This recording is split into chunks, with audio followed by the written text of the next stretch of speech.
Жаз азды көп кылат, жер жарып көк чыгат. Кып-кызыл кызгалдак кырларда артсымак. Жайнаган пейлиңе жаз айы рахмат.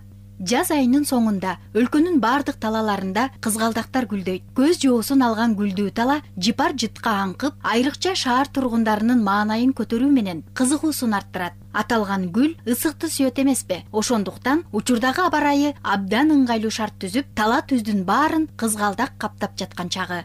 Кыздардай сулуу кызгалдак айланага көрк чачат. Кыргызстанда ушул жаз айынын соңунда талалары ушундай кызгалдактар менен көрктөлөт эмеспи? Биз дагы ушундай бир гүлдүү кызгалдактуу талалардын биринде турабыз. Негизи эле окумуштуулар дал ушул мен сөз кылып жаткан кызгалдак гүлүнүн 100дөн ашык түрүн аныкташыптыр. Анын 70тен ашыгы Кыргызстанда бар экен. Ушул гүл өзүңүздөргө дагы көргөндө сөзсүз түрдө бир назик гүл экендиги көрүнүп турат. Назиктигине сөз жок. Ар бир эле гүл адам баласынын жүрөгүнө жумшактык тартуулап, назиктиги менен сезимдерибизди козгойт экен. Ошондуктан акындар бул кызгалдак гүлү тууралуу көптөгөн обондуу чыгармаларды жазышкандыгы дагы талашсыз.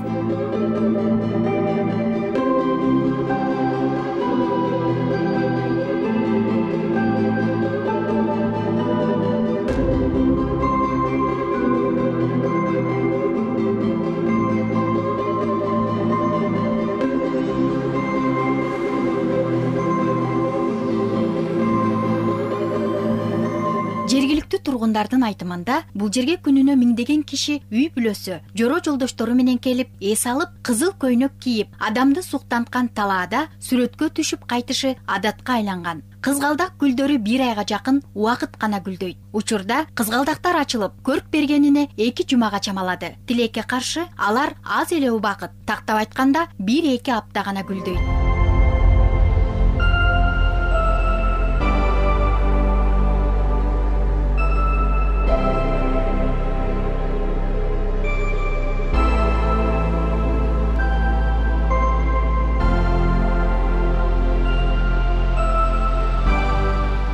Кызгалдак латын сөзү, апийим тукумундагы өсүмдүк уруусу. 1 жылдык кирпиктей түктүү чөп экени маалым. Сабагынын бийиктиги 30 сантиметрден 50 сантиметрге чейин жетет. Жалбырактары кезектешип жайгашкан, аталыгы көп, бир энелүү, өңү чоктой кызыл же көгүш кызыл түстө болот. Кооздук үчүн гүл зарларда өстүрүүгө ыңгайлуу. Өлкөбүздүн эски аңыздарында, жол бойлорунда, айдоодо, тоо этектериндеги кургак боз дөңдөрдө өсөт.